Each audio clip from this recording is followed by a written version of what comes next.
good? What's good? What's good? Combat Conversation fam back on another glorious weekend, another glorious Sunday in the world of combat sports, boxing, mixed martial arts, and all of that. Y'all know this is what we do every Sunday morning. What's good, y'all? Hey, good morning, sis. How you be, baby? my awesome, beautiful sister chiming in all the way from Lafayette, Indiana, and Purdue University. It's beautiful. That's a good thing. We're going to talk about, oh man, listen. Last night, if you did not get a chance to check out ESPN Boxing last night, you missed a treat to what might have been, what at least in my opinion, so far, boxing's fight of the year. Right now, I have two candidates for my year-end review, which I'll do at the end of every year. And right now, my MMA fight of the year was Romero versus Rob Whittaker. And last night, for those of you who did not see Alex Saucedo versus Lenny Zappavinga, you missed the fight of the year. We're going to talk about that in a second. When you get a chance, after you leave the blog site, don't y'all leave. Y'all in Facebook land, y'all in YouTubeville, y'all in Instagram land. Don't leave. But when the show is over, go to ESPN's website and pull up the fight clips from last night. It was such a war. They have the clips from when Zappavinga was getting beat. You know how the camera pans? I'm not sure if they were doing it mechanically or if the cameraman was actually standing ringside at the top, like where the skirt of the ring is. They were trading blows so bad that the blood splatter was going up against the lens, man. Listen. Go on ESPN's website when the show is over and look at the clips from the ESPN Boxing's last night. That wasn't even the main event. The main event was Ramirez versus Angulo. Ramirez won that by unanimous decision. He outputted Angulo. But Alex Saucedo versus Lenny Zappavinga last night so far is my candidate for boxing fight of the year. ESPN Boxing. Uncle Tony, what's up, bro? Yeah, definitely. When you get a chance, pull up ESPN and look at the clips from that fight last night. I promise you, you will not be disappointed. So we're going to talk about that. We're going to take a look at a really lit card that we have for next Saturday. UFC 226. Got a lot of important fights on that card. You got the super fight between Daniel Cormier and Stipe Miocic. And we have another lightweight, was it lightweight or featherweight? Title fight, yes, featherweight, I'm sorry, between my man Mad Max Holloway, and Brian Ortega. So we will discuss that. A couple of retirements in the world of MMA. Two big MMA fighters, or in my opinion, they're big. Josh Koscheck and Johnny Big Rig Hendricks both retired this past week. So we will discuss their careers briefly. Two guys that I really feel as though will, if not sooner than later, go into the MMA Hall of Fame. I think their Hall of Fame inductions are deserving for both fighters. Again, it's just my opinion, but I see both of them going. So we'll talk about that as well. As usual, make sure you guys chime in Facebook land. Make sure you chime in Instagram land. Chime in YouTube land. And always call in and let me know what you think. 516-590-0997. Combat Conversation. Talk to us. But last night, listen to me when I tell you that if you missed that fight last night, go back to ESPN website. I was looking at the clips this morning because a lot of the notes that I acquired, I got from last night. I took a little bit of notes last night during the fight, but I was a little, after the fight was over, I went out because I was tired. So I was up to till about, I want to say maybe 12-1, watching the fight with my wife and my stepson. And this fight was amazing. I promise you. Again, go to the website, check out the clips. But that wasn't the main event. But the fight that preceded that, man, the Alex Saucedo versus Lenny Zappavinga, the fight was absolutely lit. They fought in Saucedo's hometown of Oklahoma City. He has a pretty good record of him fighting at home. That was on last night's top rank boxing card on ESPN last night. That was for the super middleweight world title. And this was more of a last chance fight for Zapavinga. He retired after the fight, and I don't even feel, because of the way that they went back and forth and how intense and brutal the fight was, how much of a war the fight was. Zapavinga retired after the fight, but I don't even feel comfortable saying that Saucedo forced him into retirement. Because you saw the fight last night. Even if you go to the website and look at some of the clips, you'll see what I mean. But and considering his age, and he how can I describe this? He's rather fragile in the ring. His skin is fragile, meaning he has a high tendency. He's a high risk guy when it comes to getting cut during fights. And you saw that last night, man. His left eye was swollen shut. He was leaking out of the left eye. He leaked a little bit out of the right eye as well, a little bit above it, which means the blood was trickling down in his eye, which made it difficult for him to see, difficult for you to see, meaning it's difficult for you to fight. But he did not let that stop him, man. He fought till he couldn't fight anymore. His corner had to throw in the towel because of how much damage he took. But even with him taking the damage last night during the fight, he did not quit. He still was throwing like power shots back at Saucedo. But the damage that Saucedo inflicted on him was just too much, and his corner was like, you know what, he's had enough. And I agree with the stoppage, man, because if his corner would have allowed, with the damage he took last night, if his corner would have allowed him to continue, he would have gotten seriously hurt. It was that bad. Check out the clips, ESPN.com. If I can, I'm not sure how available the clips that will be for me to be able to download and put on the blog site. As soon as they become available, I will put them on the blog site. But I do know that they are on ESPN.com right now if you go under the boxing tab. Definitely a grimy, grisly war last night. And you know what? And Saucedo knew, with him coming to this fight, that he wanted to win this fight to prepare him, or to put him in position to get another world title fight this fall. And he knew that going in. But Zapavinga, with him, again, I mentioned earlier, it was looked upon as if this was possibly a last chance fight for him. And with the L that he took last night, I guess that confirmed it when he decided to retire post-fight.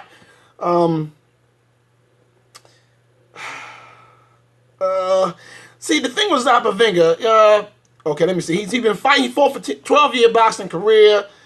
He's known. He's a known fighter to be in, like, the kind of fight he fought last night, which was the grimy, dirty boxing, long drawn out war inside with the phone booth style fighting. That's his type of fight, which I guess with him fighting like he fought last night, was giving him the advantage. And he dropped Saucedo in the fourth. Was it the fourth round? Let me see. It was the fourth round. He dropped Saucedo, and Saucedo came back and was giving him work, man. So I knew I was hanging out last night, man, with some family and friends. I had a good time last night with some family and friends, and I knew that I was kind of worried that I wasn't going to make it home in time enough to see the fight. I'm glad I did, man. I had it set on the DVR, but I'm glad I did not miss this fight, man. It was awesome. But yeah, Saucedo, he proved himself last night. Let me say that. And as far as him getting a shot at Maurice Hooker. Maurice Hooker is the 140-pound world title holder. He claimed the vacant belt, I want to say a few months ago.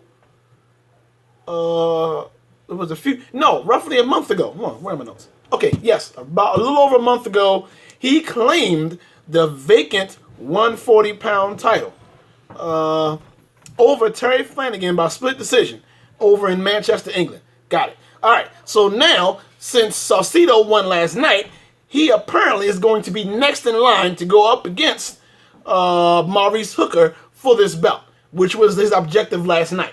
And I guess Zapavinga, feeling as though that it was his last chance fight, even his corner kind of hinted towards that pre-fight, he would have been the next in line to get that title shot if he was able to beat Saucedo last night.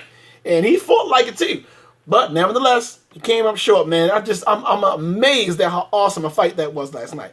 Again, 2 fights right now that are in my hat, so to speak, for Fight of the Year. MMA, on the MMA side, I got Romero versus Rob Whittaker. On the boxing side, I definitely have this fight, the Saucedo versus Zapavinga. Please, please, please, when you get a chance, go over to ESPN.com and click the boxing tab and look at the clips from last night's fight. Again, when they are available for download, if I can find a way to download them as soon as possible, I will be posting the clips that I have from which other website I can find, or either if it's ESPN or YouTube. I will post them on the blog site and on my Facebook page. But yeah, that was dope. That was a dope fight, man. Yeah, I was definitely impressed. So yeah, make sure you guys check that out. Hey, since we're on the subject of boxing, real quick, I gotta give a big shout out to the Baltimore Boxing Renaissance, man. I was covered the fight Friday night. They had an event at Martin's West. It was dope. Shout out to Shabazz Brothers. Shout out to Mr. Diesel. And shout out to Miss Nika Watkins, man. They always make sure I always have an awesome time. Very professional boxing event. Always have an awesome time working with them, going to their different venues that they had the boxing events at, covering their fights. Got a chance to chop it up with Hasim Rahman for a few minutes. I want to be able to get him on the show. See how that works out. But I was able to talk to him for a little bit, man. Real cool dude. Yeah, but man, definitely. They always look out for me, man. I always have a great time. A lot of good fights that was there Friday night too, man. Two of his sons, Sharif Rahman and Hasim Rahman Jr., they both fought. They both got wins, got W's. His little brother fought. Lady Tiger Douglas, she fought last night. Her fight ended in a majority draw. She was defending her title, so I would expect to see a rematch for that fight. My man Lorenzo Truck, he fought Friday night as well. He got to score the W. But yeah, again, awesome time Friday night at Martin's West over at the boxing event, man. Always have a great time dealing with Shabazz Brothers, man. Very professional boxing promotion organization. Look forward to the next event they have in the DMV area. I'm pretty sure I will be there. But I just want to give them a quick shout out. But last night, man, definitely go over and check those clips out. It was dope. So for those of you, those of you in Facebook land, those of you in Instagram land, those of you in YouTube land, I gotta remember we doing live on YouTube now as well. Tell me what you thought about last night's fight. For those of you who did not see it, you can go check the clips on ESPN.com. But for those of you who did, let me know what you think. And you can call in and tell me what you think. If you like, 516-590-0997. Please holler at me. Let me know what you thought. We're going to talk about UFC 226, which is a big mega card that will be happening next Saturday on July 7th. So we'll talk about that in a second. But before we go into that, I want to give a shout out to one of my sponsors, which is the Lewis Financial Group with Russell G. Lewis. He is an authorized agent with Progressive Insurance. This is an agency with the honesty and integrity that comes with a handshake. They represent a plethora of insurance carriers and financial services companies, including Progressive, as well as other carriers such as Foremost, Hagerty, American Collectors, Aetna, Assurant, Bankers Group, Universal Property and Casualty, Selective Flood, Ameriplan, Legal Shield, Transamerica, Nationwide, Victoria College Funding Solutions, Alliance, Access Insurance, and much more. They are licensed in multiple states, including here in Maryland, in Delaware, in Pennsylvania, Virginia, Arizona, Missouri, South Carolina, Georgia, Florida, and Texas, so that they can give you the help that you need in multiple states across the U.S. of A. You get the best of these major carriers and their expertise in him representing them. You can see more of what they do by visiting their website online at www.lewisfinancialgroup.net, or you can call them up and get a quote at 443-622-0561 and speak to an agent Monday through Friday between 8:30 a.m. and 6 p.m.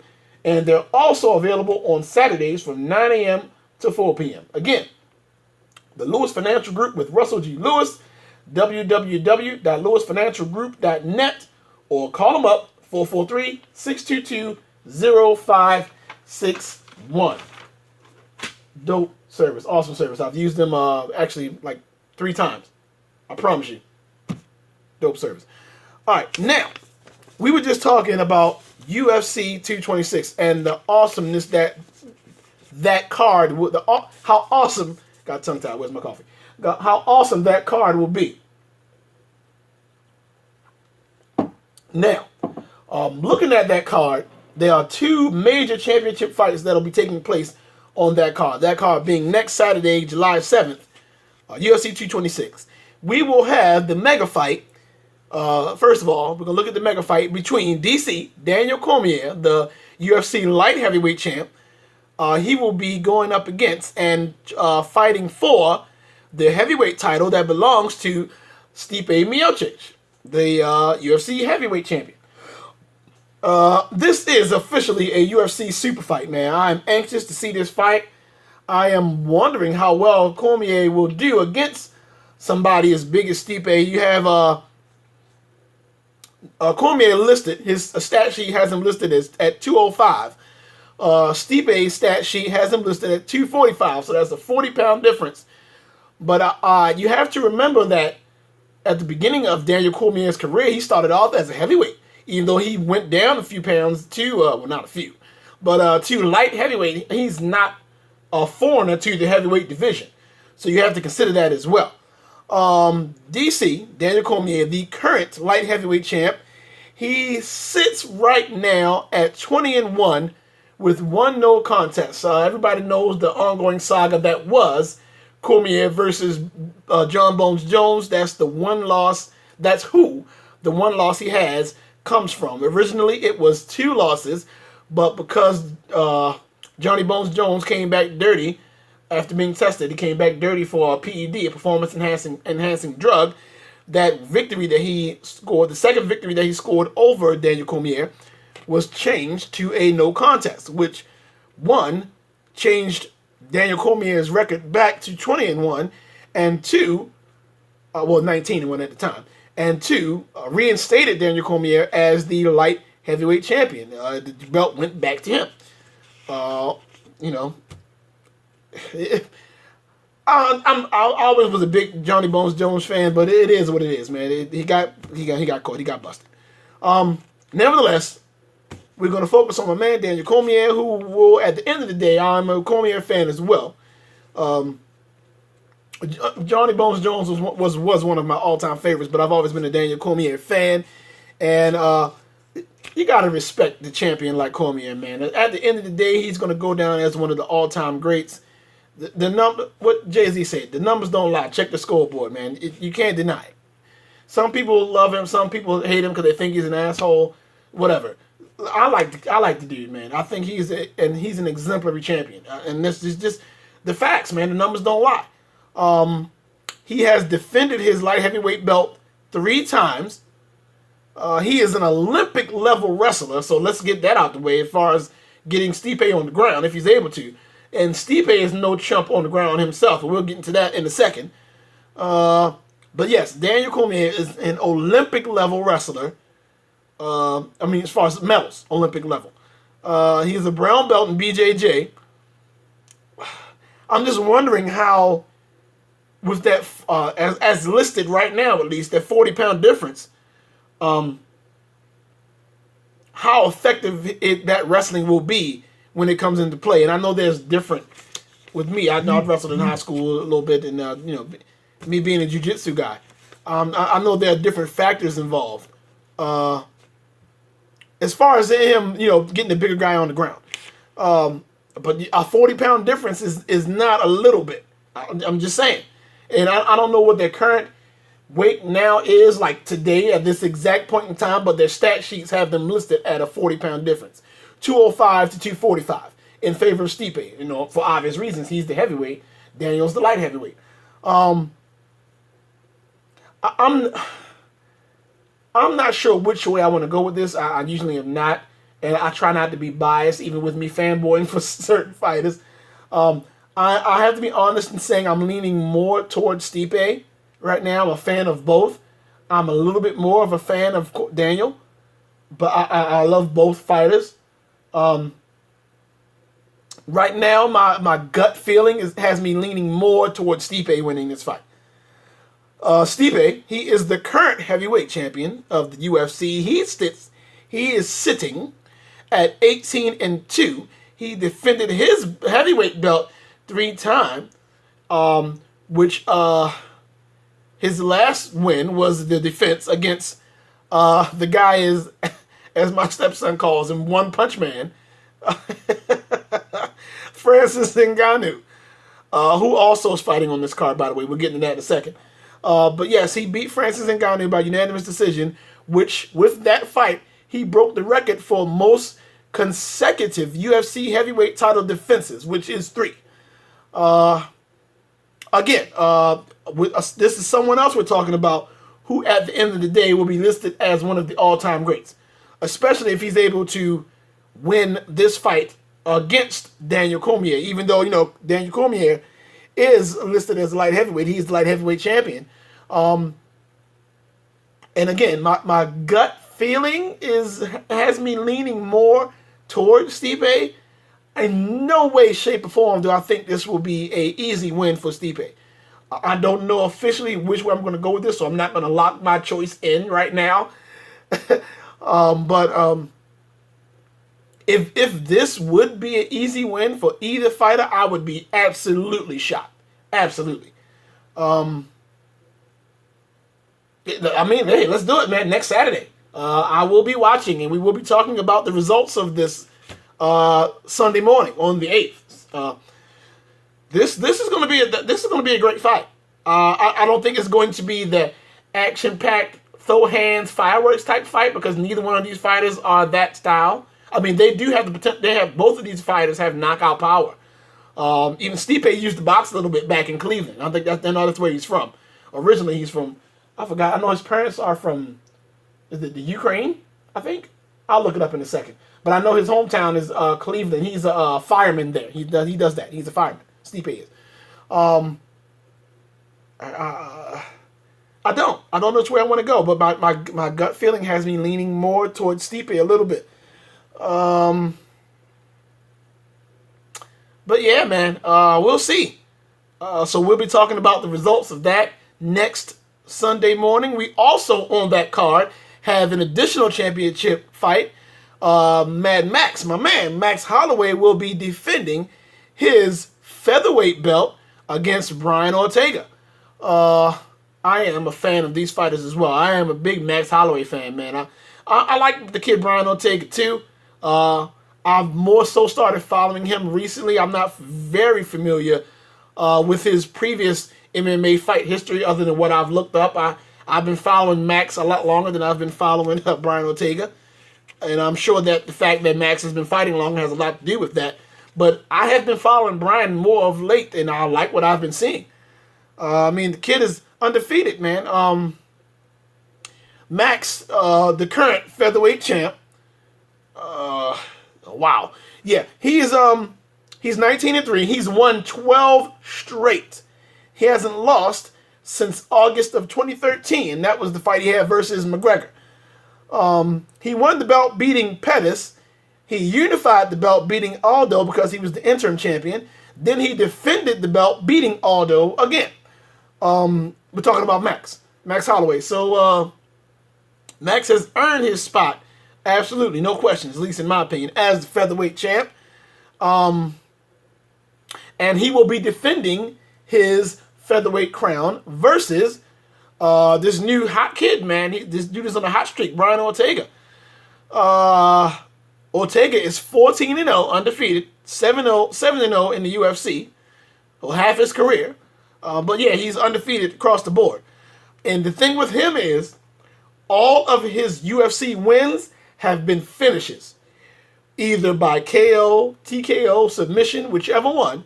Every last one of those 7 UFC wins have been finishes, which is indicative of how dangerous this kid is. So, yeah, listen, this is not going to be an easy win for Max Holloway, but we will find out next Saturday night. going back to Brian Ortega, his last win was back in March, and that was a nasty win against a nasty first round KO win against a legend like Frankie Edgar. Let's be real here. That win shot him up the UFC totem pole. Shot Brian Ortega up the totem pole, because for him to get that easy a win over a legend like Frankie, and I understand Frankie, has been doing this for a while, and I don't want to bring Frankie's age into play, but Frankie is a legend. In my opinion, we say we always talk about numbers and facts. Frankie is a fact. In my opinion, I think that Frankie Edgar is an MMA legend. So for Brian Ortega to get a win over a fighter like Frankie, shot him up the ladder like a rocket. So now, because of his resume and because of wins over guys like Frankie, he will be going up against Max Holloway for Max's belt next Saturday. That's going to be a dope fight. That fight might be better. Well, I'm sure it's going to be more action-packed than the main event. That's going to be the co-main event. But the main event we were just talking about, which would be DC versus Stipe. Now, for this fight, I expect to see some fireworks. Both of these guys are good on the ground, but have a good ground game. But both of these guys love to throw hammers. So I would expect the co-main event, to be pretty action-packed. We'll have to wait and see. But this card right here, this is going to be a dope card. We have the two championship fights that are headlining the card. Talking about UFC 226 next Saturday on the 7th. We have the main event, which will be Cormier versus Stipe. Then you have the co-main event, which is Max Holloway going up against Brian Ortega. And also on that card, we have Francis Ngannou going against Derek Lewis. That is going to be a heavyweight brawl. Francis Ngannou, man, after that win he had been mowing cats down in the heavyweight division. And that awesome knockout win, the knockout of the year, that he had against, oh man, his name's on the tip of my tongue. Overeem. Couldn't get it out. That win he had versus Overeem, man, was dope. So everybody was riding the hype train for Francis Ngannou after the win he had versus Overeem. And then he went up against Stipe for the belt, and Stipe exposed him, man, as far as his cardio is concerned, man. After the first round, this cat had no wind. I remember he's fighting Derek Lewis. I remember on Derek Lewis on his Instagram page was clowning Ngannou about it too, man, with the whole treadmill thing. So now he gets to fight Ngannou. So let's see if he can back that smack talk up. And I really see the winner of this fight being able to get a shot at that heavyweight strap, depending on who wins. So we'll have to wait and see who wins between Cormier and Stipe. Whoever wins between these two, I would like to see the winner of the Ngannou versus Derek Lewis fight go up against. So this would be that would be interesting, man, because if Stipe wins, if he beats Daniel Cormier defending his belt, and Ngannou beats Derek Lewis, that means Ngannou will get a rematch shot against Stipe. I think I would like to see either one. Either Derek Lewis. I think Derek Lewis deserves the title shot too, man. He's been trying to grind up that ladder for a minute.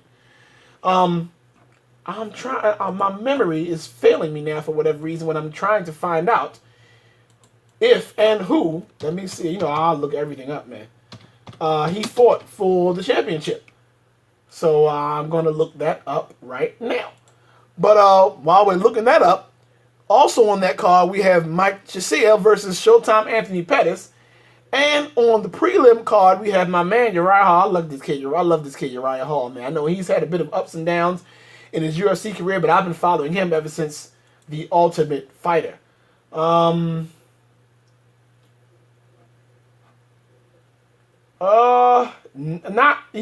has.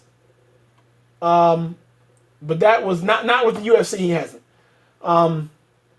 He's one of those fighters who's really good, but has never been able to get the title shot that he either wanted and or deserved. So let's see if he does win this, if he can get that title shot. So first of all, he has to get past Francis Ngannou, who also is looking to get another title shot because of how Stipe exposed him. Right now, of course, you have Ngannou listed as number one contender, going against Derek Lewis this Saturday, coming up Saturday. Derek Lewis is listed as number 5. So, we'll find out this Saturday.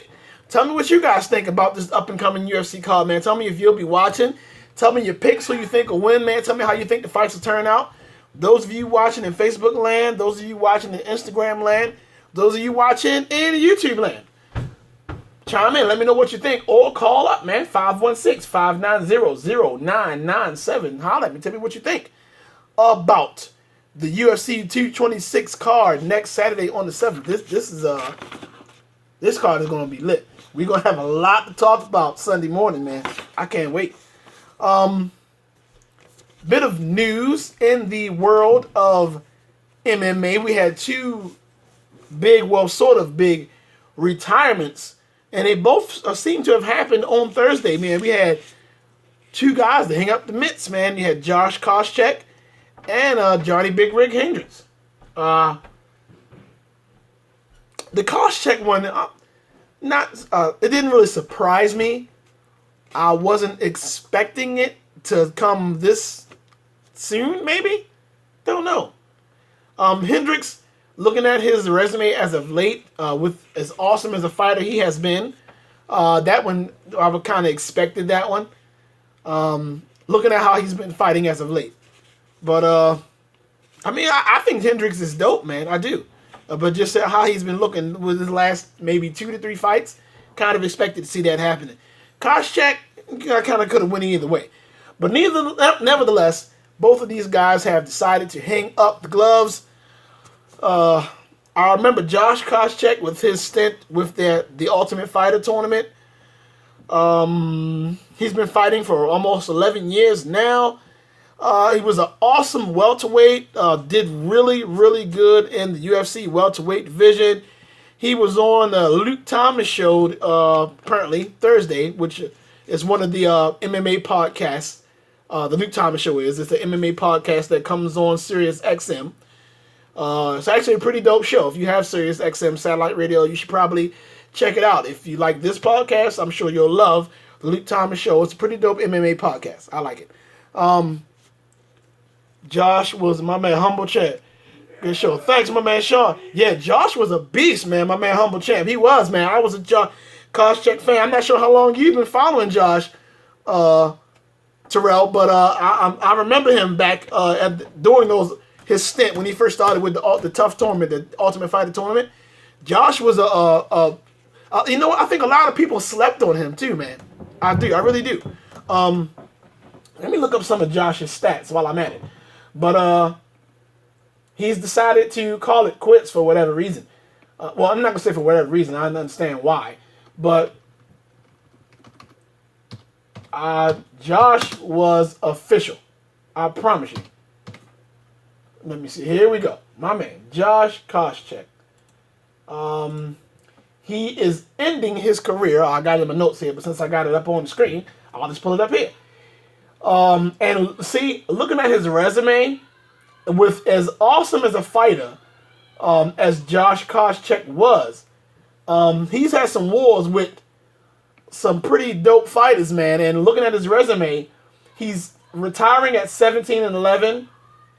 He lost his last 1, 2, 3, 4, 5, 6. He's lost 6 in a row. And the guys he fought, man, he 4 of those fights were nasty losses, man. 4 of those were first round KOs. He lost to Johnny Big Rig Hendricks, the other guy who retired. That was back in 2012. He lost by split decision. Lost to Robbie Lawler, TKO, first round. Lost to Todd Woodley, TKO, first round. Lost to Ellenberger, second round submission. Lost to Eric Silva, first round submission. Lost to Mauricio Alonso, first round TKO. So I'm assuming and don't get me wrong, Josh Koscheck was a dope fighter. A dope fighter. I'm looking at his resume, a lot of the guys he beat Mike Pierce. by split decision. Beat Matt Hughes. Matt Hughes is an MMA legend by first round KO. He lost to GSP twice by decision.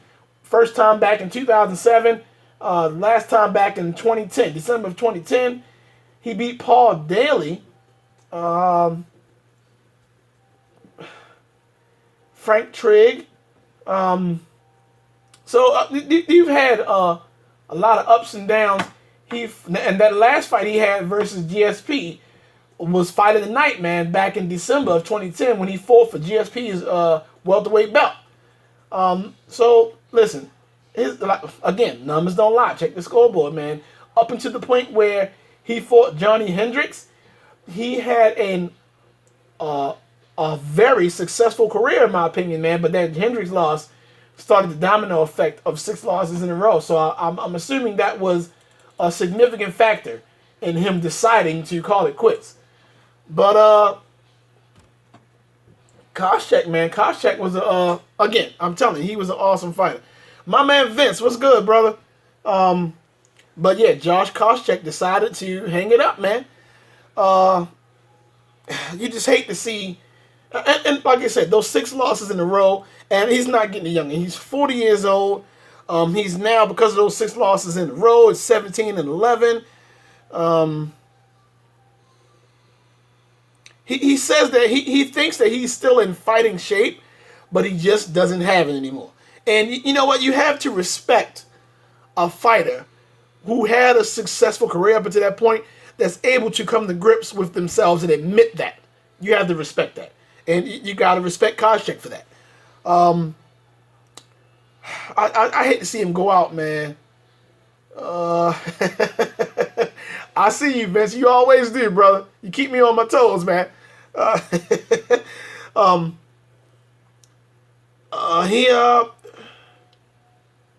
See, the thing with Josh Koscheck, man, when he sustained that neck injury, man, when he transitioned over to Bellator and he got that neck injury, he only fought in Bellator one time. I just don't know, like, I don't know, man. You hate to see him go out like that, man. You know, with a fighter who has had that much success in the octagon, and to see their career, I guess, take the downturn and lose those 6 in a row, you kind of want to see him at least get back into the W column before he decides to call it quits. But then you got to wonder within, you know, if that was you, I'm an advocate for putting myself in someone's shoes. I try to do that as much as I possibly can. And if I was him, having to go, I'm not even sure if I would have took it to 6, man. After like 3 or 4 in a row, I would have been evaluating myself in my career then. But he stuck it out 2 more times. Again, that's just me. But he had a pretty successful career, man. I remember after the GSP fight, that was in what, 07? We just looked it up. 07, right? That was in, yeah, it was. That was in August of 07. He broke his orbital bone, and that orbital bone damage gave him quite a bit, gave him a scare. You know, as far as the way that it was broken, you know, you kind of wonder, you know, when you're threatened with losing your sight, that's not a easy pill to swallow. That's scary, and it's not nothing to play with. Oh yeah, my man Vince, he says it here. Got a comment from my homie Vince. Neck injuries cannot be played with. It's always in the back of your mind. You just don't bring it like you need to, and you don't, because you always have that fear of how much damage was done. 2, even if you go to repair the damage with surgery, neck surgery is not something that is I don't want to say 100%. There's a lot of factors involved when getting that type of surgery done when you have that type of career. You know, whether or not you'll be able to fight at 100% again, which goes into the latter end of your comment. You know, you just don't bring it like you need to. I remember with me doing jiu-jitsu and fighting in tournaments, man, I remember breaking my wrist. I remember having my shoulder dislocated, and you never feel the same. Something with the bones around the eyes, the headaches for life. You know what? I've never experienced an eye injury as far as the bone. I've been poked in the eye. I've never experienced like orbital bone injury or something like that. So I'm not. I can't say that's something that I've had to go through, but from guys that I know that have gone through that, those type of injuries, man, with dealing with the orbital bone. I mean, none of my fights I've had to deal with that, but the orbital bone, man, anything dealing with something as delicate as the eye is like it's nothing to play with, man. And I remember Koscheck mentioning before when he sustained that eye injury with that GSP fight, man. Like you said, it's never the same. Coming back from an injury like that is never the same. But again, that's a testament to how tough Josh Koscheck is. For him to sustain that type of injury and then get back and grind it out the way he was grinding out, because that injury was back in 2007 fighting GSP.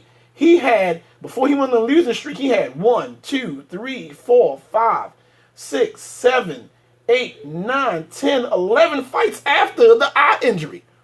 So again, that's a testament to how tough Josh Koscheck was, man.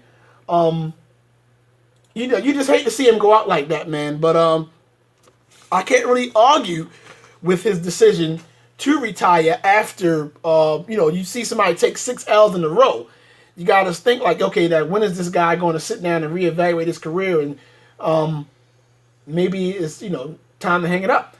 Which brings me to the next guy that retired, which is something I remember maybe 2 or 3 shows back we talked about.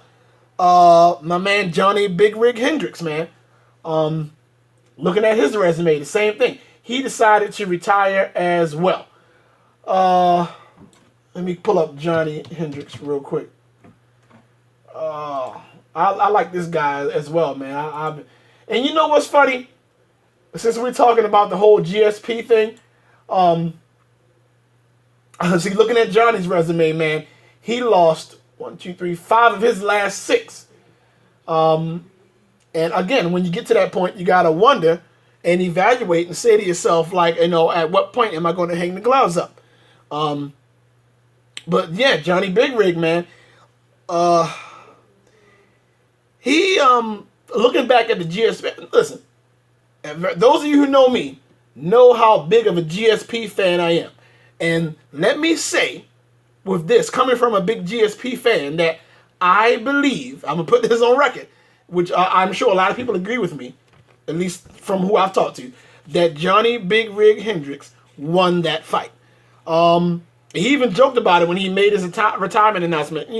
Everybody knows and feels as though that Big Rig won that fight, man. And that was one of the reasons why, even though I'm a big GSP fan, after he was able to win the championship, after that, fighting who was Robbie Lawler. It was Ruthless Robbie Lawler when he beat for the championship. I just hate to see it. These are guys that I as a fighter, man, I enjoy watching, man, and they inspired you. But every run has its end, man. So Johnny Hendricks, he retires at 18-8 with a 13-8 UFC record. He made the announcement Thursday on MMA Junkie Radio. He also had roughly Koscheck was around 11 years. Johnny Big Rig Hendricks for around 10 years. He said he doesn't feel as though that he wants to come back after, I guess, discussing this with his family and his loved ones close to him. He didn't really leave a window. Sometimes you have certain fighters that leave a window, or maybe I'll, take some time off and have me evaluate myself, and I might want to get the itch to come back and fight again. I might get bored. Or, some fighters leave kind of a window open to that effect. Johnny made it clear that he thinks he's done, for real. He said that him being away from training for roughly 7 months and talking to his family and friends and loved ones helped him come to that decision. I guess him enjoying the fact that he's able to spend time with his kids and with his wife and his children and stuff like that kind of pushed him towards making the decision of retirement. So, I mean, he's 30. He's not as old as Koscheck. He's only 34. He said it. He said at 34, he's not going to be like the others in the MMA world that you've seen fighters retire and come back soon afterward. He said he wants to focus on coaching wrestling now. And I can see that happening with Big Rig Hendricks because he's a world-class wrestler. But that's what he wants to focus on. He said he's going to let UFC, he's going to make it official and let the UFC know he's done, and USADA know that he's done. And his goal is now to get high school wrestlers into national championships, which I think is pretty cool. He wants to get wrestlers better than he was, better than he could ever be. And for him to do that, he has to put the past in the past and start moving forward and focus on coaching and dealing with these young kids. I think that's actually pretty dope, man. So he'll still be around. And with him taking that avenue, even though this probably is the last we've seen of him in the actual octagon, if he's going to go that route, there's a good chance that even though that's the last we've seen of him in the octagon, that's not the last we've seen of him in the UFC. Because this will open doors and create avenues for him. With him as being a successful fighter, as a former champion, let's be real here, and with him having the wrestling skill level that he does, I'm sure there will be a lot of UFC fighters that are going to want him to coach them or be in their corner. So even though this is the last we've seen of Johnny Big Rig in the octagon, I would bet money that this is not the last we've seen of him in the UFC. So look for him to be in somebody's corner or in somebody's training camp, hitting the mat coaching with wrestling as far as that's concerned. I really don't see him being gone that long. I don't, man. I'm just looking back at his career, man. I think that was a turning point. That famous fight that he had with GSP. As much as it pains me to say that, I'll just be honest here. That fight that I really think Big Rig won, that was a turning point for him. Looking at that loss, the split decision loss, he that was in November of 2013. He came back the following March of 2014. I remember that. I watched that with my youngest son. It was the day after his birthday. We went out and watched that fight. When he beat Johnny Hendricks. I'm sorry, I said Johnny Hendricks. We're talking about Johnny Hendricks. He beat Robbie Lawler by unanimous decision to win the vacant belt because GSP had retired, so the belt was vacant. So he felt as though he was winning the belt that was his. Then Robbie Lawler came right back that December and beat him by unanimous decision. I just really think that was a turning point in his career because he beat Mac Brown March of the next year, 2015. Then he had 3 losses straight. He beat Hector Lombard in February of last year. Then he had 2 losses straight. His most recent loss was a second round TKO loss to Paulo Costa, who was also fighting. Costa is fighting this Saturday on the UFC 226 card. Yeah, man. So shout out to both of these guys, man. Shout out to Koscheck and shout out to Johnny Big Rig Hendricks, man. Hate to see both of these guys go, but I'm glad to see that they're confident with stepping away, especially with the successful MMA, UFC careers that they have had. Very successful careers. Yeah, they have. Want to give a quick shout out to one of my sponsors before we roll out. My man, Be More Customs, where you can get quality custom shirts and hoodies, also customized soaps, lotions, body washes, body scrubs, body butters, perfume, cologne sprays, and more with all of your favorite fragrances. Go and like them right now. Go check out their Facebook page right now over at Be More Customs. Go hit the like button. You tell them Combat Conversation sent you, and you and all the other Combat Conversation listeners that go over and like their page and follow Be More Customs, you will receive 20% off of your first order and 10% off on all future orders. Again, go over to the Facebook page of Be More Customs and like them right now. Tell them Combat Conversation sent you. get a 20% discount on your first order, and you get a 10% discount on all future orders. I use a lot of their stuff, man. I love they have some awesome smell goods. You know, I'm a body oils type of guy, man. So you can get the fresh body oils, and the soaps are pretty dope too, man. I use the peppermint soap for my face. Keeps my face, the whole baby face deal. Keeps my skin clear, fresh. My point is, they got awesome stuff. I know because I use it. So it's not just me giving them a sponsorship plug. I actually use their products. It's pretty dope. So go check them out. But make sure you guys come back next Sunday. We will be talking about all the news all the news that has taken place for that week in the world of combat sports, boxing, martial arts, all things alike. But make sure you tune in, because we will be discussing the results of this awesome card that's taking place this Saturday, which is UFC 226. I think there is an ESPN boxing event. I got to look it up for that Saturday night. So I'm pretty sure everybody's going to be watching UFC, but I'll be, I've got my multiple screens open, so I'll be watching both. But if so, we'll be talking about that as well. But make sure you tune in next Sunday so we can talk about all the awesome fights that took place on this UFC card Saturday night. I'll make sure I'll be back next Sunday. Check y'all out. So until then, talk to you later, family. I love y'all, man. Make sure y'all holler at me next Sunday. That's what's up.